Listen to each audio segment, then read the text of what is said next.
오늘 말씀은 요한일서 5장입니다. 요한일서 5장 13절부터 보겠습니다. 내가 하나님의 아들의 이름을 믿는 너희에게 이것을 쓴 것은 너희로 하여금 너희에게 영생이 있음을 알게 하려 함이라. 그를 향하여 우리의 가진 바 담대한 것이 이것이니 그의 뜻대로 무엇을 구하면 들으심이라. 우리가 무엇이든지 구하는 바를 들으시는 줄을 안즉 우리가 그에게 구한 그것을 얻은 줄을 또한 아느니라. 누구든지 형제가 사망에 이르지 아니한 죄 범하는 것을 보거든 구하라. 그러면 사망에 이르지 아니하는 범죄자들을 위하여 저에게 생명을 주시리라. 사망에 이르는 죄가 있으니 이에 대하여 나는 구하라 하지 않노라. 모든 불의가 죄로 돼 사망에 이르지 아니하는 죄도 있도다. 하나님께로서 난 자마다 범죄치 아니하는 줄을 우리가 아노라. 하나님께로서 나신 자가 저를 지키심에 악한 자가 저를 만지지도 못하느니라. 또 아는 것은 우리는 하나님께 속하고 온 세상은 악한 자 안에 처한 것이며 또 아는 것은 하나님의 아들이 이르러 우리에게 지각을 주사 우리로 참된 자를 알게 하신 것과 또한 우리가 참된 자 곧 그의 아들 예수 그리스도 안에 있는 것이니 그는 참 하나님이시요 영생이시라. 자녀들아 너희 자신을 지켜 우상에서 멀리하라. 아멘. 자, 말씀을 같이 보도록 하겠습니다. 내가 하나님의 아들의 이름을 믿는 너희에게 이것을 쓴 것은 너희로 하여금 너희에게 영생이 있음을 알게 하려 함이라 그랬어요. 자, 하나님의 아들의 이름을 믿어야 뭐가 있다는 거예요? 영생이 있다는 거예요. 그러면 이것을 우리가 어떻게 믿을 수 있느냐? 하나님의 아들의 이름을 믿으면 영생을 얻는다.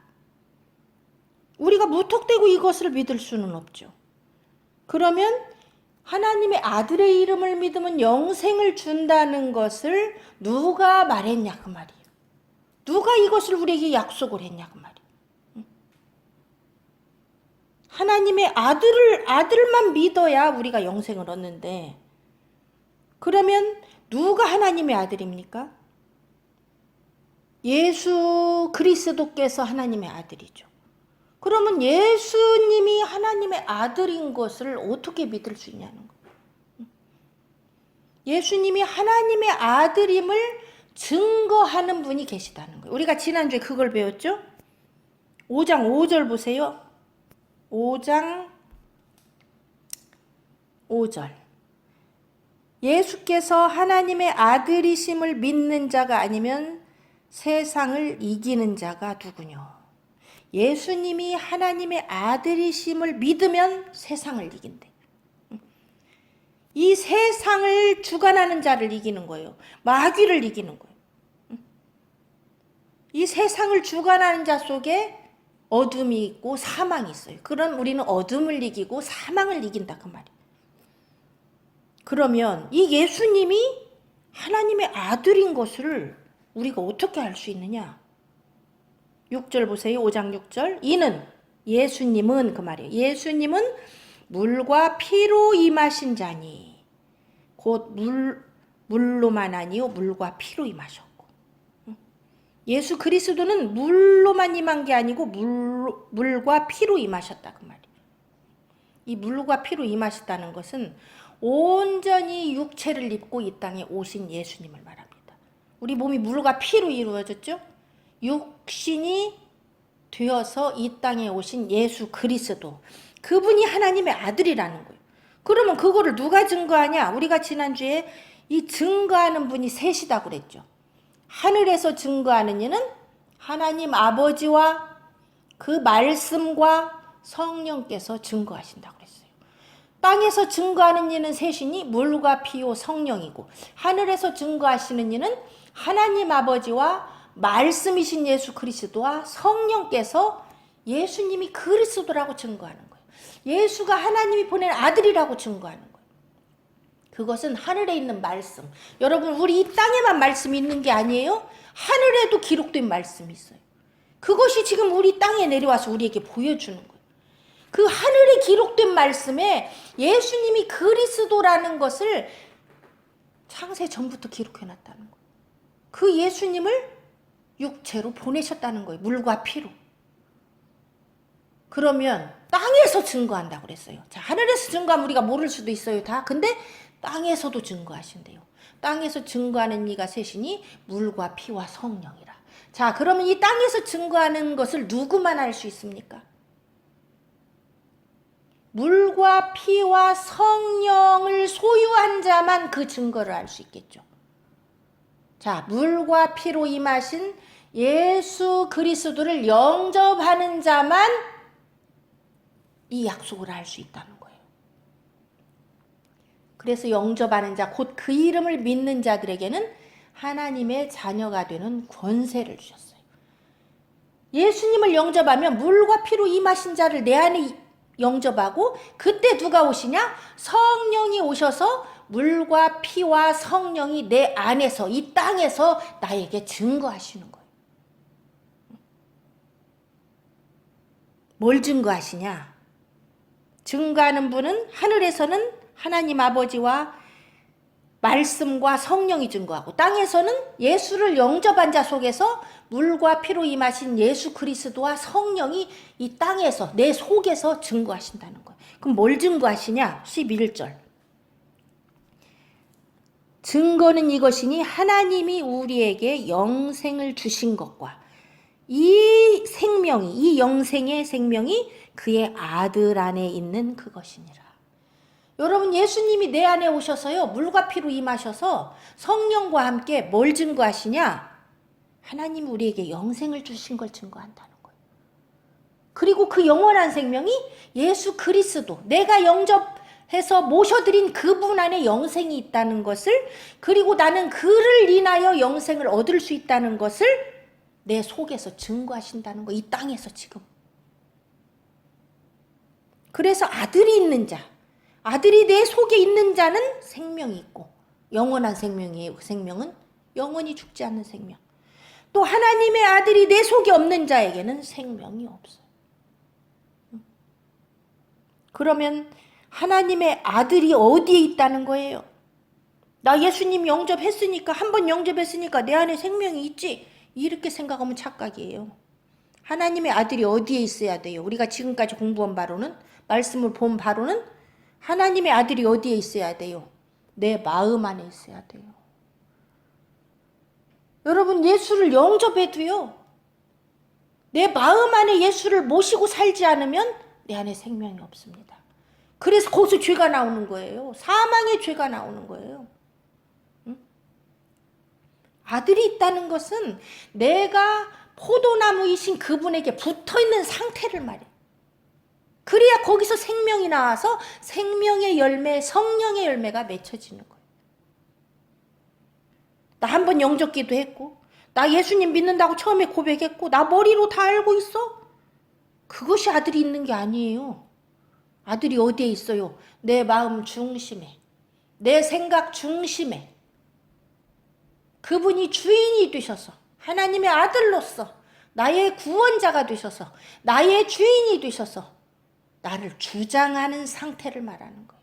그게 아들이 있는 거예요, 내 속에. 그것을 어디서 더 정확히 알 수 있느냐? 앞으로 13, 14, 15절에 그 내용이 나와요. 여러분, 이걸 잘 알아야 돼요. 자, 이제 13절부터 봅니다. 내가 하나님의 아들의 이름을 믿는 너희에게 이것을 쓴 것은 너희로 하여금 너희에게 영생이 있음을 알게 하려 함이라. 왜 지금 영생을 강조하고 너희가 영생이 있다는 것을 알아라, 영생이 있다는 것을 잊어버리지 말아라, 왜 이렇게 말합니까? 이걸 모르면 영원한 생명, 아버지다 하라, 나는 죽어도 산다, 이것을 우리가 왜 잊으면 안 됩니까? 이것을 잊어버리면, 내 속에 영생이 있고 부활의 생명이 있다는 걸 잊어버리는 순간 우리는 어디에 들어가게 돼요? 세상 죄악 속에 들어간다는 거예요. 환난을 견디지 못해요. 핍박을 견디지 못해요. 왜? 우선 당장 것만 중요해. 이 영원한 생명을 기억하지 않고 영원한 생명을 붙잡지 않으면요, 우선 눈에 보이는 이 세상, 육신, 이것만 중요하다고 생각하기 때문에 그 사람은 반드시 실패한다는 거예요. 너희가 정말 하나님의 아들의 이름을 믿는다면 네 속에 또한 영생이 있음을 알아야 된다는 거예요. 그 영생이 있음을 아는 자만, 소망이 있는 자만 환난과 핍박과 이 세상을 이기고 승리할 수 있다는 거예요. 그를 향하여 우리의 가진 바 담대한 것이 이것이니 그의 뜻대로 무엇을 구하면 들으심이라. 여러분, 그를 향하여. 그가 누구예요? 그가 하나님 아버지도 될 수 있고 예수 그리스도도 될 수 있고 성령도 될 수 있어요. 왜? 그분은 하나예요. 그분들은 하나 뜻이 한 뜻과 한 마음으로 하시기 때문에 내가 그를 향한다는 것은 하나님 아버지를 향하는 거, 예수 그리스도를 향하는 거, 성령을 향하는 거 다 똑같은 거예요. 하나님을 향하여 우리가 가진 것이 있는데 그것은 담대함입니다. 하나님을 향하여 여러분이 뭔 담대함을 갖고 있습니까? 왜 담대합니까?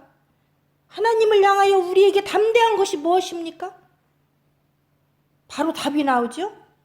그것이 이것이다. 이것이 뭐냐? 그의 뜻대로 무엇을 구하면 들으심이라. 봐요. 우리가 구할 때 누군가 구하는 대로 준다면 이것처럼 담대한 것이 어디 있어요? 내가 구하기만 하면 나와. 내가 은행 창구에 가서 내 계좌번호 누르고 비번만 누르면 돈이 나와, 현찰이 나와. 여러분, 그러면 담대해지죠? 통장이 텅텅 비어있어. 그러면 괜히 ጭ밀ጭ밀해져. 이 세상 얘기로 예를 드는 거예요. 근데 하늘에 있는 창고, 하늘의 보물 창고, 하나님 아버지, 이 세상의 만물의 주인이신, 모든 것의 주인이신 그분을 향하여 구하기만 하면 그분이 들어서 응답하신다고 그러면 여러분 얼마나 담대하겠어요? 꿀릴 것이 없죠.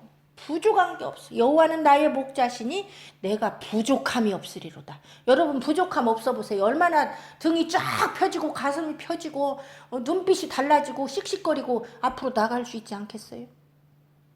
아무도 안 무섭죠. 그게 담대함이에요.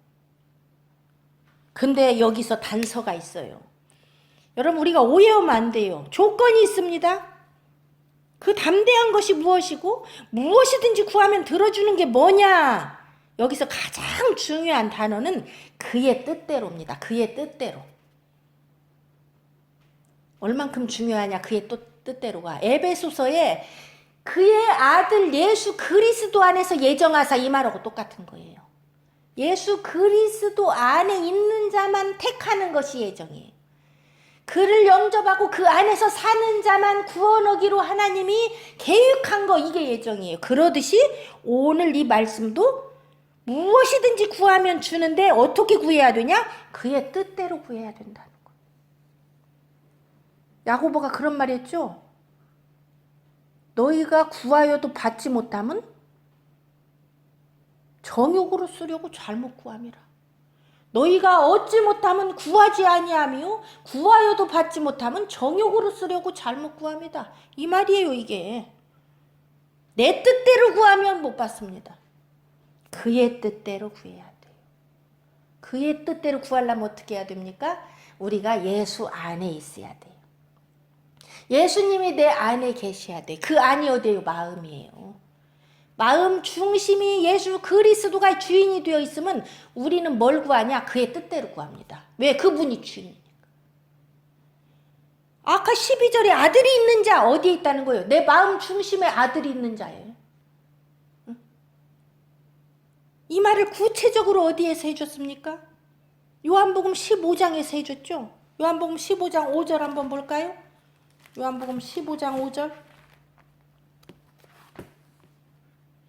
나는 포도나무요 너희는 가지니 저가 내 안에 내가 저 안에 있으면 이 사람은 과실을 많이 맺나니 나를 떠나서는 너희가 아무것도 할 수 없습니다. 너희는 가지니 저가 내 안에, 너희가 내 안에, 내가 네 안에. 이게 뭐예요? 아들이 있는 자예요. 이때 생명이 있는 거예요. 이게 아들이 있는 자예요. 예수가 내 안에, 나는 예수 안에. 이게 아들이 있는 자예요. 생명이 있기 때문에 뭐가 나와요? 생명의 열매가 나오는 거예요. 그게 과실이에요. 그걸 구체적으로 7절에서는 뭐라고 말하냐? 요한복음 15장 7절에서 너희가 내 안에 거하고 내 말이 너희 안에 거하면 무엇이든지 원하는 대로 구하라. 그리하면 이루리라. 이게 오늘 요한일서 5장 14절에 그의 뜻대로 구하면 무엇이든지 그분이 들으신다는 거예요. 15절에 또 나오죠. 우리가 무엇이든지 구하는 바를 들으신 줄 안즉 우리가 그에게 구한 그것을 얻은 줄을 또한 아느니라. 여러분, 무엇이든지 구하는 대로 주고 무엇이든지 원하는 대로 얻을 때는 언제냐? 내가 예수 안에 거하고 예수님의 말씀이 내 안에 거할 때 여러분은 그의 뜻대로 구하게 되고 그것은 무엇이든지 다 받는다는 거예요.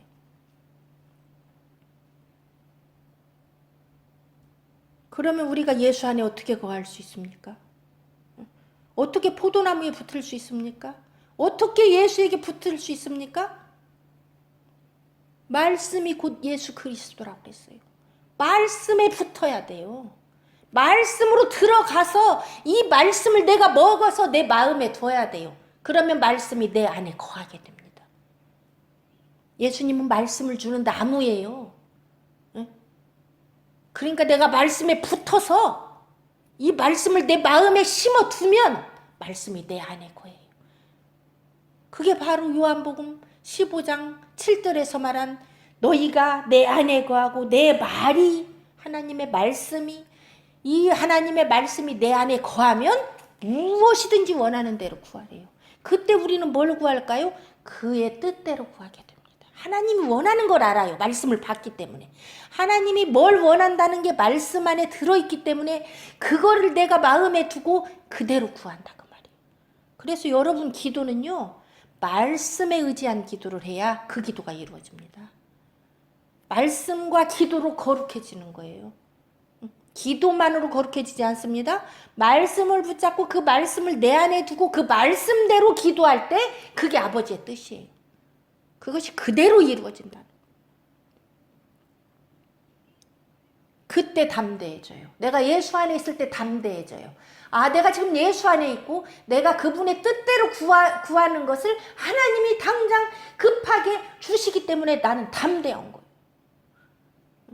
그 힘으로 세상을 이길 수 있기 때문에 담대한 거예요. 여러분 왜 이렇게 두렵습니까? 환난이 온다면 왜 이렇게 두렵고 무섭고? 세상이 왜 이렇게 무섭고 두려워요? 담대함이 없어서 그래요.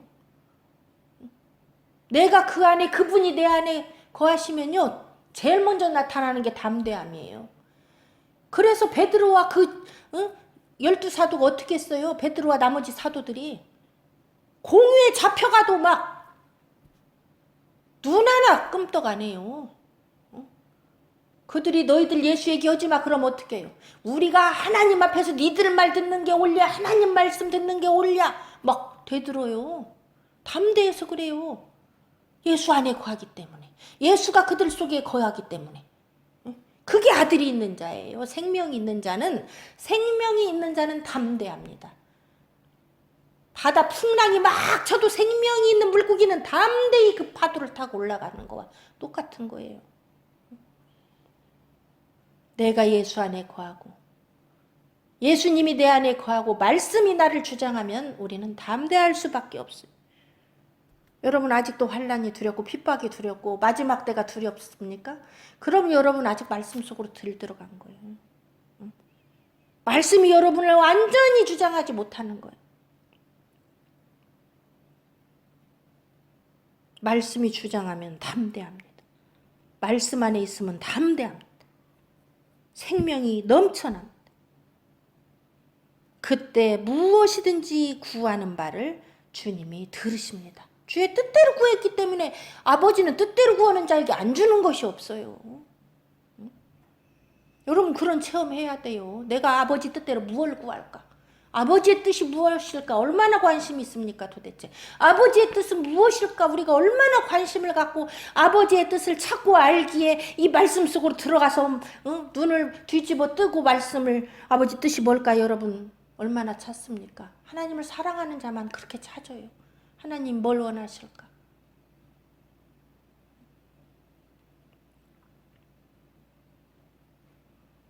16절 볼게요. 누구든지 형제가 사망에 이르지 아니한 죄 범하는 것을 보거든 구하라. 여러분 왜 갑자기 그의 뜻대로 무엇을 구하면 준다 해놓고 여기서 또 갑자기 누구든지 형제가 사망 이거 전혀 다른 말이 아니에요. 연속선상에 있습니다. 봐요. 우리가 그분 안에 들어가고 그분이 내 안에 거하시면 그분의 뜻은 무엇일까요? 형제를 구원하는 거예요.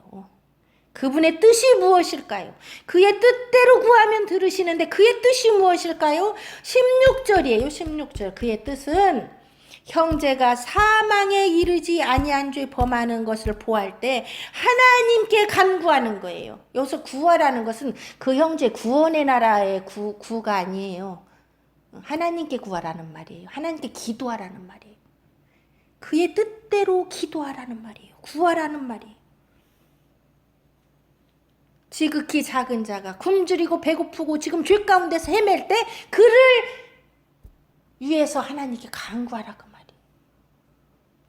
그러니까 이 요한일서 마지막 결론은요. 결국은 예수 안에 거하고 하나님 안에 거하면서 하나님의 뜻인 형제 사랑을 네가 이루어라 그 말이에요.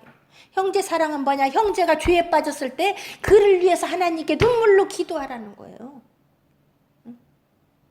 눈물로 기도하고 그에게 말씀을 주고 그를 구원해 내라는 거예요. 그런데 여기 단서가 있어요. 사망에 이르지 아니한 죄 범하는 것을 보면 구하라. 자, 희한한 말이 나오죠? 그 다음에 뭔 말이 나와요? 그러면 사망에 이르지 아니하는 범죄자들을 위하여 저에게 생명을 주시리라. 하나님이 그 형제가 사망에 이르지 아니한 죄 범하는 걸 보고 내가 애통하며 그를 위해서 간구할 때 하나님께서 그 범죄자들을 위하여 저에게 생명을 주신대요. 그를 인도하기 시작한대요. 우리의 기도는 헛되지 않습니다. 그런데 사망에 이르는 죄가 있으니 이에 대하여 나는 너희에게 기도하라고 하지 않노라. 구하라고 하지 않노라. 사망에 이르는 죄와 여기에 사망에 이르지 않는 죄가 나와요. 죄라고 다 똑같은 죄가 아니네요. 그런데 사망에 이르는 죄 범하는 것을 볼 때는 우리가 그걸 하나님 앞에 기도할 필요도 없다는 거예요. 왜? 하나님 그 기도 안 들어준다는 거예요. 그러면 도대체 사망에 이르는 죄가 뭘까? 알아야겠죠. 사망에 이르는 죄는 뭐고 사망에 이르지 아니하는 죄는 뭐. 그러면 여기서 사망은 뭘까요? 여기서 사망은 하나님이 창세기 2장 17절에서 말씀한 정령 죽는 걸 말하는 거예요. 선악을 알게 하는 나무의 열매는 먹지 말라. 네가 그것을 먹는 날에는 정령 죽으리라. 이 원어에 보면 이 정령 죽으리라는 무트, 타무트 이렇게 돼 있어요. 죽고 또 죽으리라. 죽으리라가 두 번 있는 거죠. 이게 정령 죽으리. 이게 사망에 이르는 죄. 봐요. 아담과 하와가 사망에 이르는 죄를 졌죠. 죽고 또 죽으리라. 무트, 타무트. 그것 때문에 어떻게 됐어요? 생명이신 하나님의 아들이 목숨 바쳐 죽어버렸어요. 죽을 수밖에 없었어요. 사망에 이르는 죄를 우리가 졌기 때문에. 그거는 해결될 수가 없는 문제예요, 인간에게서. 그래서 하나님이 죽으신 거예요. 그런데 그 기회는 우리에게 딱 한 번뿐이었어요. 하나님의 아들이 죽는 건 두 번 죽어줄 수가 없어요. 한 번으로 끝났어요. 그래서 세상 마지막 때 오셔서 죽으셨다고 그래요. 여러 번 죽을 수가 없기 때문에. 자, 선악과를 따먹은 인간의 죄는 예수 그리스도 여자의 후손이 와서 십자가를 대신 지고 그 죄값을 치름으로 우리를 구원해 주는 기회를 주셨어요. 그런데 오늘 또 왜 그러면 그게 끝나야지 왜 또 여기에 사망에 이르는 죄가 또 나옵니까? 예수님이 죽은 이후에도 우리는 사망에 이르는 죄를 질 수 있다는 것을 말합니다. 자, 그러면 사망에 이르는 죄가 얼마나 무섭습니까? 얼마나 무섭길래 시편 기자인 다윗은 19장 13절에 그렇게 말씀했어요. 시편 한번 볼게요. 오늘 중요한 거니까 좀 찾아가면서 하도록 하겠습니다. 시편 19편 13절.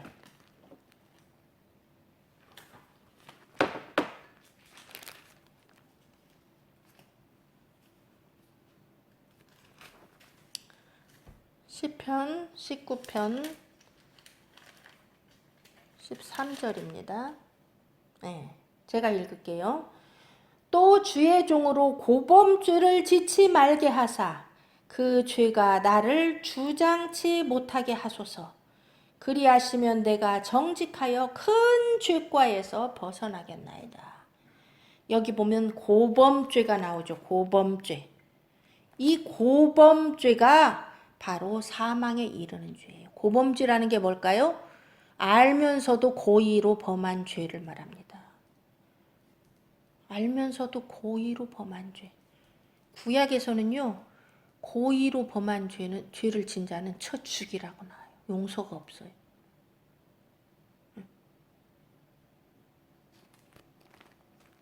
그러니까 다윗이 그 고범죄를 짓지 말게 해주려고 기도하는 거예요. 그리고 그 고범죄가 나를 주장하지 못하게 해주라는 거예요. 그러면 내가 정직하여 큰 죄과, 그 큰 죄과, 용서받을 수 없는 이 큰 죄과가 바로 고범죄예요. 자, 그러면 이것을 히브리서에서는 뭐라고 말하냐? 히브리서 6장을 보겠습니다. 히브리서 6장 4절.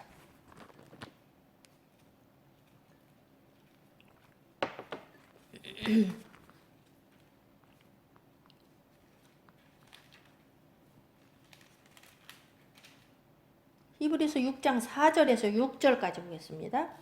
한 번 비침을 얻고 하늘의 은사를 맛보고 성령의 참여한 바 되고 하나님의 선한 말씀과 내세의 능력을 맛보고 타락한 자들은 다시 새롭게 하여 회개케 할 수 없나니 이는 자기가 하나님의 아들을 다시 십자가에 못 박아 현저히 욕을 보임이니라. 이게 고범죄예요. 이게 사망에 이르는 죄예요. 한번 비침을 얻었어요. 빛이 내 안에 한번 들어왔었어요. 예수님을 영접했어요. 그래서 하늘의 은사도 체험했어요. 성령이 내 안에 오셔서 성령과 함께 한 바가 됐어요. 그리고 하나님의 선한 말씀과 하나님의 나라의 능력도 맛봤어요. 그러고 나서 하나님을 버렸어요. 예수를 버렸어요. 이게 타락이에요. 그렇게 하고 나서 타락한 자들은 다시 새롭게 하여 회개케 할 수 없나니. 이게 예수님이 마태복음 12장 31절에서 말한 성령 회방죄입니다. 성령이 내 안에 들어왔는데 그 뒤로 성령을 버리고 떠나간 거. 이게 성령 회방죄예요. 하나님의 이름을 망령도 일컬으면서 하나님을 버린 거. 그런 자들은 다시 새롭게 할 수 없고 회개케 할 수 없고 왜 그러냐? 예수님을 2번 못 박아 죽일 수 없다는 거예요. 그것이 바로 하나님의 아들을 십자가에 다시 죽인 격이 된다는 거예요. 욕보인 것이 된다는 거예요. 그 피를 헛되게 만들었다는 거예요. 그 피를 짓밟았다는 거예요. 이게 사망에 이르는 죄입니다. 히브리서에서는요, 그들이 예수님을 영접하고 예수 안에 있고 성령도 체험한 바 됐다가 어떻게 했어요? 다시 짐승제사 드리러 갔어요. 그게 회개케 할 수 없는 고범죄를 범한 거라는 거예요. 그러면 앞으로 우리에게는 어떤 게 고범죄가 될까요? 어떤 게 창세기 2장 17절에 선악과를 따먹은 아담과 하와의 정령 죽으리라며 또 히브리서 6장 4절에서 6절에 나온 성령에 참여한 바 됐다가 타락한 것이 될까요? 앞으로는 어떤 일이 그런 회개케 할 수 없는, 새롭게 할 수 없는 고범죄가 되고 사망에 이르는 죄가 될까요? 계시록 14장에 나옵니다. 계시록 14장 보겠습니다. 계시록 14장 9절에서 11절.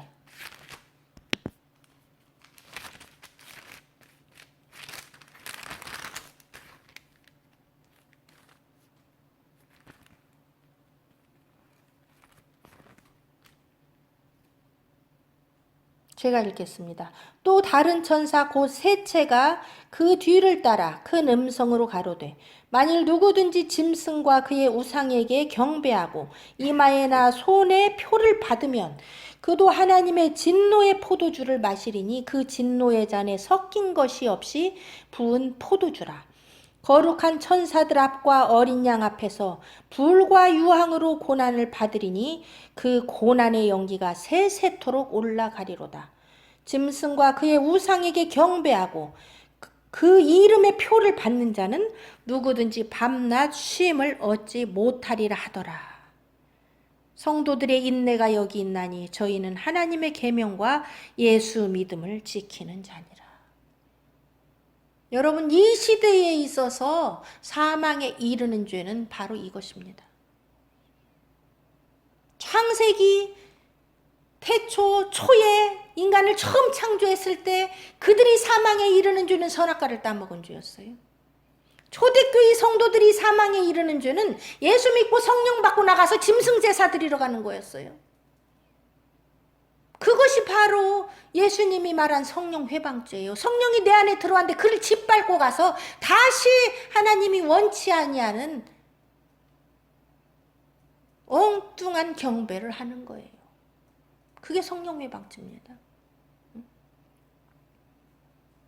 마지막 때 주님이 오시기 전에 이 세상에는, 온 세상에 임하는 환난과 핍박 속에는 이 짐승의 표가 등장합니다.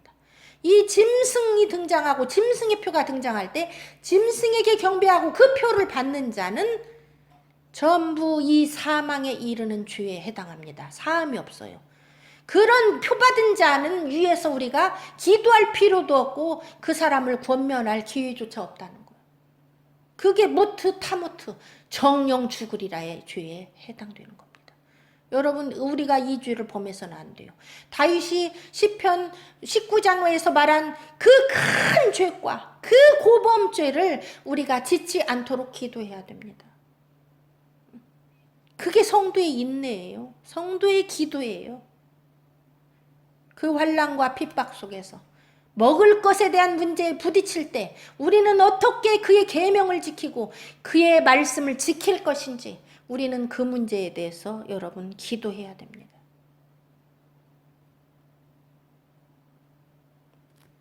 우리는 사망에 이르는 죄를 져서는 안 돼요. 사망에 이르는 죄는 정령 죽는 죄, 용서받을 수 없는 죄, 배도하는 죄. 예수 외에는 구원이 없다고 하나님이 말씀하셨는데 예수 외에도 구원의 길이 있다면서 그들과 화합하고 그들과 하나 되어서 하나님의 성령을 욕되게 하는 그것이 고범죄고 그것이 사망에 이르는 죄입니다. 그렇게 배도한 자에 대해서는 우리가 기도하지 말라는 거예요. 모든 불의가 죄로 돼 사망에 이르지 아니하는 죄도 있도다. 그거 위에 다른 죄들은 우리가 형제가 그런 죄에 빠지면 위에서 간구도 할 수 있고 그를 권고도 할 수 있고 그를 이끌어낼 수도 있지만 사망에 이르는 죄는 그럴 가능성이 없다는 걸 말이에요. 하나님께로서 난 자마다 범죄치 아니하는 줄을 우리가 아노라. 여기서 하나님께로서 난 자가 누구예요? 예수를 영접하고 그분 안에서 포도나무에 붙어서 사는 자를 말이에요. 영접해놓고 세상에 나가서 세상과 짝하여 살고 그런 자를 말하는 게 아닙니다. 여기서는 아들이 있는 자, 아들의 생명이 있는 자, 포도나무에 붙어있는 자마다 범죄치 아니하는 죄. 이 범죄가 뭐예요? 사망에 이르는 범죄예요.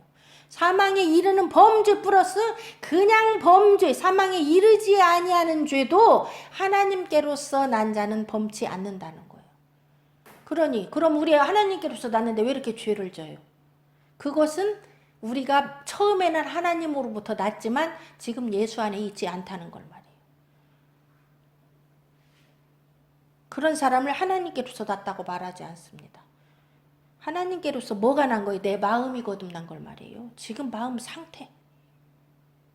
내가 예수 안에 있고 포도나무에 붙어 있고 내 마음에 하나님과 성령과 그의 아들을 모시고 사는 자는 누가 지켜요? 하나님께로서 나신 자, 곧 누구예요? 예수 그리스도와 성령이죠. 하나님께로서 나신 자는 예수님도 그로부터 나셨죠. 독생하신 자니까. 그 다음에 성령도 어디서 왔어요? 하나님께로서 보냄을 받은 성령, 하나님께로서 나오는 성령, 그분도 나신 자예요. 그래서 이 땅에서 물과 피로 임하신 예수 그리스도와 성령이 바로 하나님께로 나신 자예요. 내가 하나님 안에 있고 예수 안에 있으면 이 하나님께로서 나신 자이신 예수님과 성령님이 그 자를 지키기 때문에, 예수 안에 있는 자를 지키기 때문에 악한 자가 저를 만지지도 못하느니라. 여러분, 왜 시도 때도 없이 악한 자가 세상에 와서 나를 만지작거리면서 세상으로 유혹해서 끌고 갑니까? 지금 하나님께로서 나신 자가 여러분을 지킬 수 없는 상태이기 때문에 그래요. 왜 못 지킵니까? 내가 예수 안에 있질 않으니까 그분이 지킬 수가 없어요. 내 마음 중심에 예수가 없기 때문에 그분이 날 지켜줄 수가 없어요. 내 마음과 생각을 지켜야 세상이 손을 못 대는데 그걸 지킬 수가 없어요. 내 마음에 그분이 안 계세요. 아들의 생명이 내 마음에 없어요. 세상이 가득 찼어요. 그래서 세상이 나를 주물주물 하는 거예요. 응? 비웃으면서. 그때 성령은 탄식을 쉬는 거예요. 내 영에서, 내 영 속에서. 이게 회개하지 않고 지속적으로 가면 그거는 이제 쭉정이가 되는 거예요. 아들의 생명이 없는 쭉정이. 사대교회로서 끝나는 거예요. 모양만 예수 믿는 자고 살았다는 이름만 가졌지 죽은 자로서 끝나버리면 그거 심판이에요. 내가 사대교인지 잘 봐야 돼요. 이름만 예수 믿고 입으로만 주여 하고, 응? 실상은 죽은 자처럼 세상과 짝해갖고 완전히 예수 생명 없이 살아가는 거. 그 범죄투성이죠. 그런 자는요, 그냥 죄뿐만 아니라 사망에 이르는 죄도 질 수가 있어요. 하나님이 지켜줄 수 없어요. 그럴 때는. 우린 두 가지 죄를 봐야 됩니다. 내가 아직은 사망에 이르는 죄는 안 졌어요. 아직은 짐승의 표도 안 받고 아직 어디 가서 경배도 안 하고 하나님을 배신한 적도 없는 것 같아요. 그래도요, 내가 예수 안에 있지 않으면 그 사람은 사망에 이르는 죄를 마지막에는 지게 돼 있어요. 예수 버립니다. 배도합니다. 힘들면 원망하고 불평하고 하나님 떠납니다. 그래서 우리는 날마다 하나님께로서 난 자로 살아야 돼요. 아들의 생명에 붙어서 살아야 돼요. 하나님께로서 나신 자가 나를 지킬 수 있도록 그분을 내 마음 안에 모시고 살아야 돼요. 말씀을 내 마음 안에 모시고 살아야 돼요. 성령이 날 지킬 수 있도록, 죄로부터 지킬 수 있도록 말씀으로 내 안에 두고 살아야 돼요. 하나님의 전신갑주를 입고 살아야 돼요. 성령의 말씀의 검을 붙잡고 살아야 돼요. 내 손에서 그 검을 놓는 순간 세상이 나를 와서 장악해버립니다. 주야로 이 말씀을 사모하고 묵상하고 말씀을 붙잡고 살아야 돼요. 그게 예수 안에 있는 거예요. 그게 아들의 생명이 있는 자예요. 그런 자가 담대한 거예요. 그런 자가 하나님의 뜻대로 기도하고 그것을 받는 거예요. 그것이 증거예요. 선진들은 이로써 증거를 얻었다고 그러잖아요.